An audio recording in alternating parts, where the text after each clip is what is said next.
Hello everyone, my name is Dejani Andrade. At this moment, I present the answers of question for the teacher, the English teacher Leonardo. He works in Institución Educativa Cristóbal Colón from Rio Negro y Quirahuila. The question says, the first question say, what do you think about culture? What is the relationship between language and culture? What is the influence of cultures in the process of a foreign language process? How do you involve culture in the strategies you use in your English classes? Give real examples. What do you consider the level of English of your students? What do you consider are the most important elements to success in the second language learning? Okay, let's start. Good morning, everyone. My name is Leonardo Adméndez Bravo. I am the English teacher at Institución Educativa Cristóbal Colón from Rio Negro. And I'm here to give an answer to some of the questions that Mrs. Dejani Andrade has sent me and has therefore asked me to help her. So here we go. First of all, Cristóbal Colón is kind of a new high school in this little town. It has come through some processes in order to improve or in order to achieve success. And besides, you might know that this territory was some time ago kind of really influenced by the guerrilla forces, and therefore there was no intent, or they weren't trying to do something more apart from working and from making their lives out of the farm, like from getting coffee and all these farm works, correct? Now that I have said this, I'm going to continue giving the answer to some of the questions that I have here. Go with the first question, and it's, what do you think about culture? So, culture is the set of customs, habits, social behavior of a particular society or people, correct?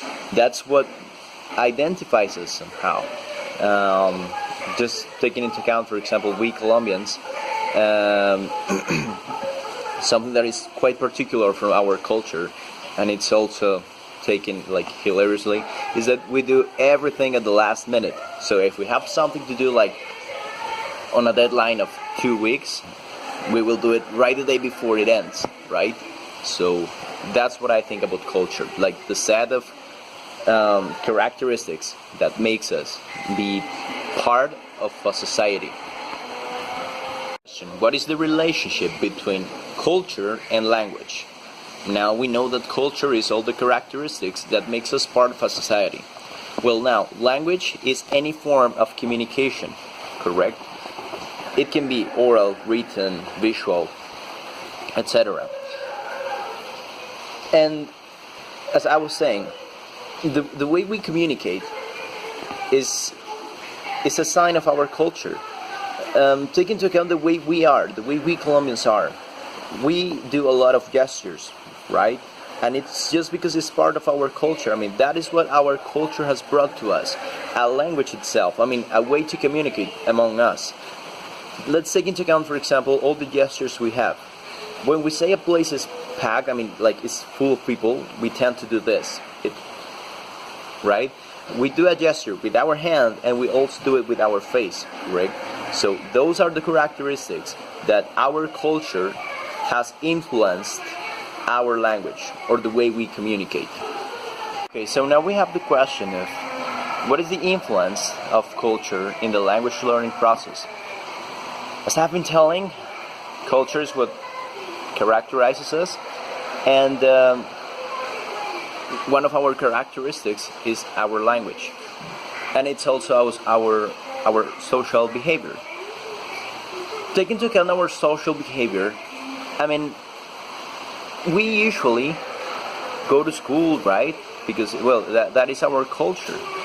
But there is one thing that most of us have the ability to learn new stuff.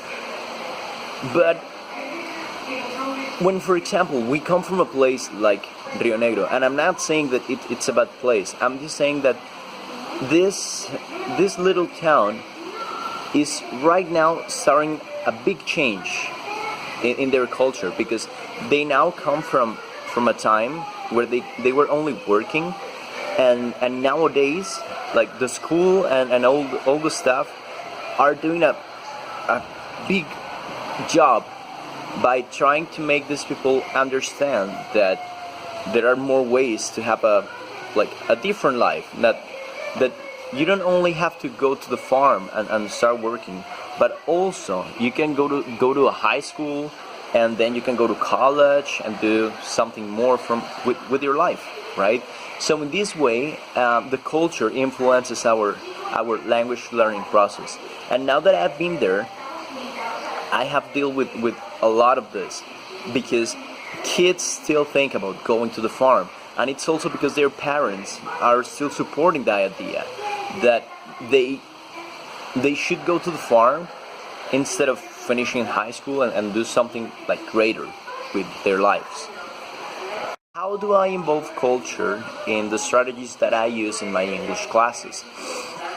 As I have been telling, my students, especially kids ones, they spend a lot of time in the farm, like doing farm work. For example, growing coffee or cutting vegetables and this kind of things. So when I started with them, they had this topic which was daily routine, and with that they also had a series of questions, which were what, how often, and they also included hours of time. So first of all, I gave them vocabulary related to it. So they were like asking me, teacher, how do you say café? Teacher, how do you say sembrar café? Or how do you say recoger café? So I use these classes to tell them, well, you can say, well, coffee, grow coffee, pick it up, clean the farm, this stuff. And with that, I made them some exercises which were related to make questions to each other involving this. So with this, it was easier for them to remember the vocabulary they had. Well, I gave them, and that also they had practice in class. So when they were kind of distracted, and I made a little activity, if they weren't paying attention, so I told them, well, how do you say recoger café in English? And they gave me an answer with that. So that is the way I have used their culture in my classes. Great. So now the question is, what do I consider is the level of English of my students?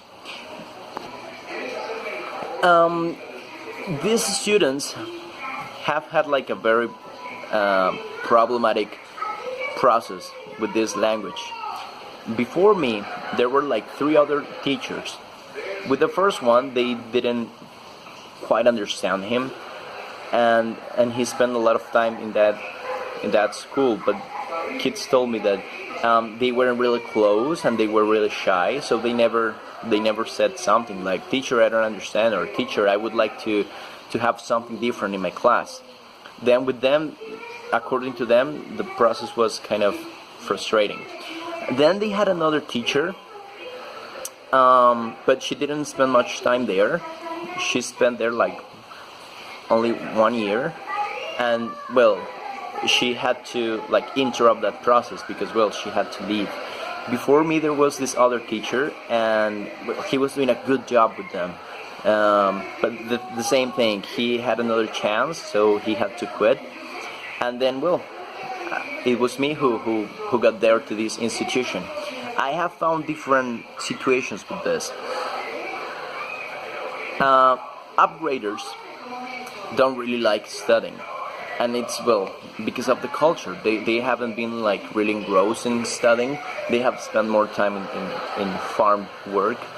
But the kids, the kids, they told me, or they have told me, that they like English, but they find quite difficult the pronunciation of this language. So when I got there, their level was really basic, and it has been like very hard work with them to improve. But it's also because it's quite difficult. I mean, society is not like very, I mean, their parents, they're not very close to them, so they usually go to school, and it's like their parents like haven't paid like a lot of attention to them, so they usually don't go with their homework, or they don't take the book that they have to use in class. So in this way, this is what has made their level like not grow a lot. But there are also some good kids that like they get the idea really fast. But in general terms, the level of English is pretty basic. Now the final question is, what do I consider are the most important elements to success in the second language learning? The first of all, as usually as everything in life, is motivation. And there must be like an internal motivation, also an external motivation. If you by yourself are already motivated, I mean, you really want to do this, then everything is going to be easier. And when I say that there must be an external motivation, it's because, for example, classes must be very motivational. Then we, as teachers, must be like really like good motivators. Then we have to create like interactive classes full of resources and activities, and in this way we can create motivation in them. I remember when I got there that the 11th graders like were really in disagreement with learning English. They said it was boring, it was difficult, and they didn't want to learn, they didn't want to go to classes. So I had to do something different from that. So I had to take like slides, videos, music, and when we had the chance, we also watched some Netflix series. And based on that, we also studied some vocabulary. So in that way, I created an external motivation. And when I say an internal motivation, it's because you already have a feeling for learning. I mean, maybe you feel inspired by people who already made it. I mean, by people who already learned. Maybe you feel like traveling abroad. That is also a great motivation. In my case, that was my motivation when I was a kid. I really wanted to travel, and nowadays I'm working on it. So basically, the key to success in this, to succeed in this process, is just motivation.